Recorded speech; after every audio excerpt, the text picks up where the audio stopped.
Good morning बच्चों।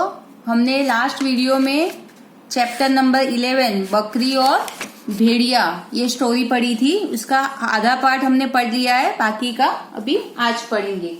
आपको ध्यान रखना है, फिंगर रखनी है वर्ड्स पर कि आप कहाँ पर थे, और अभी मैं जहाँ पढ़ रही वहीं पे आप अपनी फिंगर रखोगे। हमने कल के वीडियो में क्या पढ़ा था कि एक बकरी थी, वो जंगल में रहती थी, उसके 4 बच्चे थे। 4 बच्चे के नाम बोलो, बताओ जल्दी। आले, बाले, पालू और भालू। बकरी को हमेशा उसके बच्चों की चिंता रहती थी, तो बच्चों को वो घर पर क्या सिखा के जाती थी कि वो जो पासवर्ड में जो सेंटेंस वो जो बोले वो सुने तभी उन्हें दरवाजा खोलना है। लेकिन यह बात एक दिन भालू सुन गया और भालू ने चीटिंग करके बच्चों को सारी ऐसी उसकी माँ की आवाज में ही बताया, और वो बच्चों ने दरवाजा खोला और भालू अंदर आ गया, और भालू सारे बच्चों को खाकर वापिस जंगल में चला गया।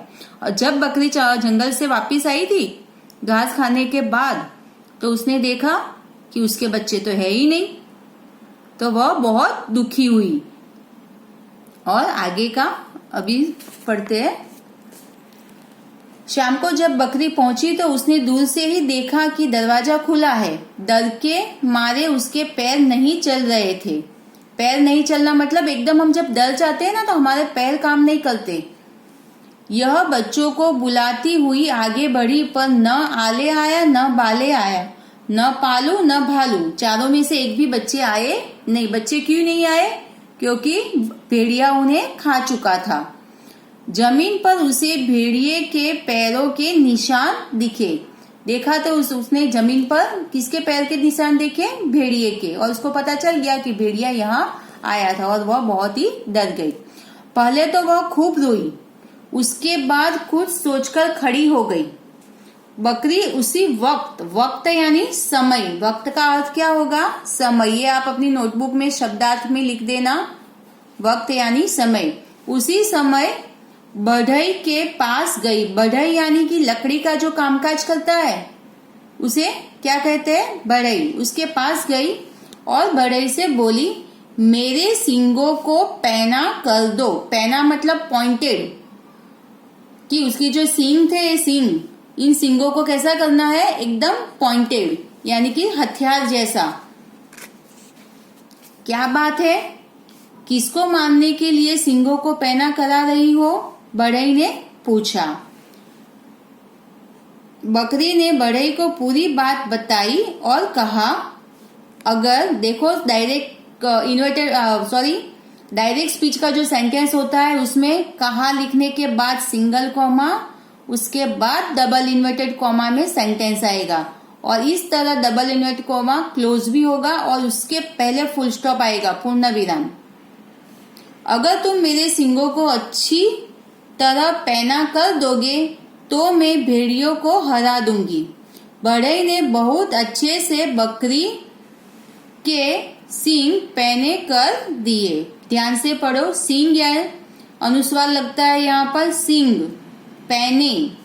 इसके बाद बकरी अब एक तेली के पास पहुंची। तेली यानी जो तेल निकालने का काम करता है।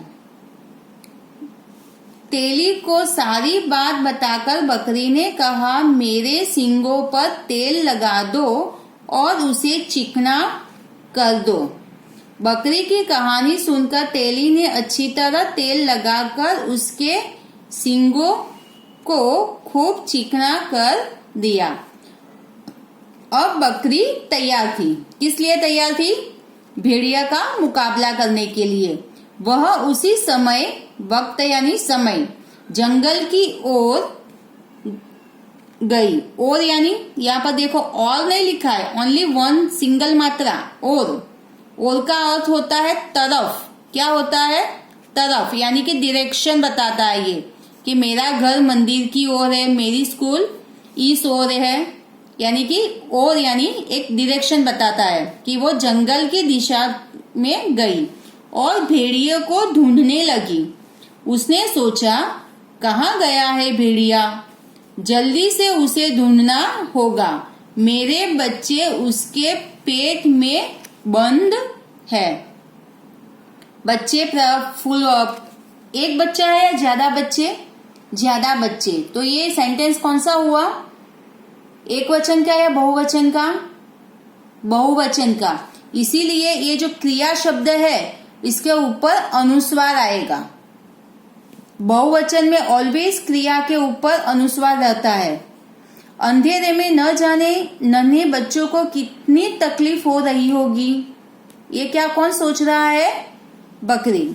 बहुत ढूंढने के बाद बकरी को भेड़िया मिल गया। भेड़िए का पेट बहुत मोटा हो गया था। आले बाले पालू भालू सब उसके भीतर थे। भीतर यानी अंदर। ये जो मैं पढ़ती हूँ ना वो ध्यान से मेरे साथ पढ़ने की कोशिश भी करना, और इसके बाद घर पर आपको 1-2 बार पढ़ना होगा। बिना पढ़े आप कुछ नहीं कर पाओगे। You understand? जब तक आप खुद नहीं पढ़ोगे आपकी रीडिंग अच्छी नहीं होगी, और आप खुद रीड करना सीखोगे तो आप सबसे मेरे से भी अच्छा पढ़ पाओगे। Okay, now page number 92। बकरी ने कहा मेरे बच्चों को लौटा दो। यहाँ पर देखो 2 मात्रा है, और अगर इस पर सिंगल मात्रा आती तो क्या वर्ड बन जाता? लोटा।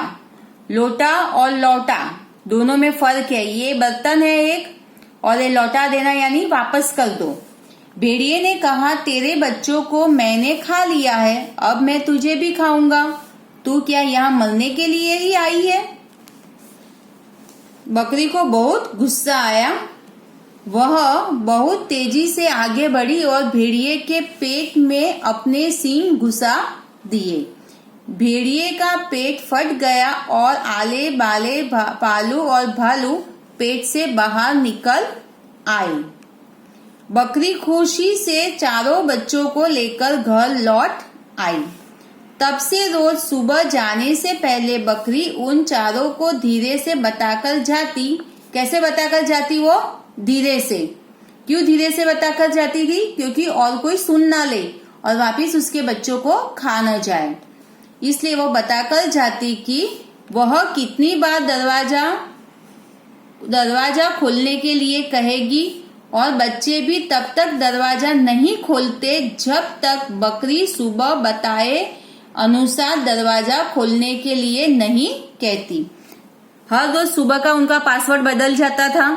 जब तक बकरी जितनी बार बोले उतने ही बार वो वापिस आकर बोलेगी, तभी बच्चे दरवाजा खोलते थे। यहाँ पर एक और चीज देखो ग्रामर की का प्रयोग। अगर क में छोटी ई की मात्रा होती है तो वह हमेशा वर्ब के साथ आता है। वर्ब यानी क्रिया।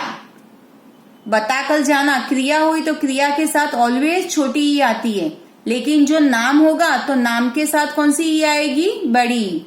जैसे बकरी की तो बड़ी, बच्चों की तो बड़ी। लेकिन ये जाना, बताना, सोना, खेलना, उन सब वो सब क्रिया है, तो क्रिया के साथ ऑलवेज छोटी। अब इस कहानी का मॉरल्स देखो कि इस कहानी से हमें यह शिक्षा मिलती है कि शत्रु कितना ही बलवान क्यों ना हो, उसे बुद्धि बल से हराया जा सकता है। फिर से इस कहानी से यह शिक्षा यानी मॉरल्स मिलता है कि शत्रु कितना ही बलवान क्यों ना हो, उसे बुद्धि बल से हराया जा सकता है। बुद्धि बल यानी बुद्धिमानी से। हमारे पास 2 तरह की शक्ति होती है, एक शारीरिक शक्ति और एक अपनी बुद्धि की शक्ति। यानी कि एक शरीर का बल होता है, जो पहलवान होता है ना, पहलवान के पास कौन सा बल होता है? शारीरिक बल, यानी कि वो शरीर से फाइटिंग करके लड़ सकता है।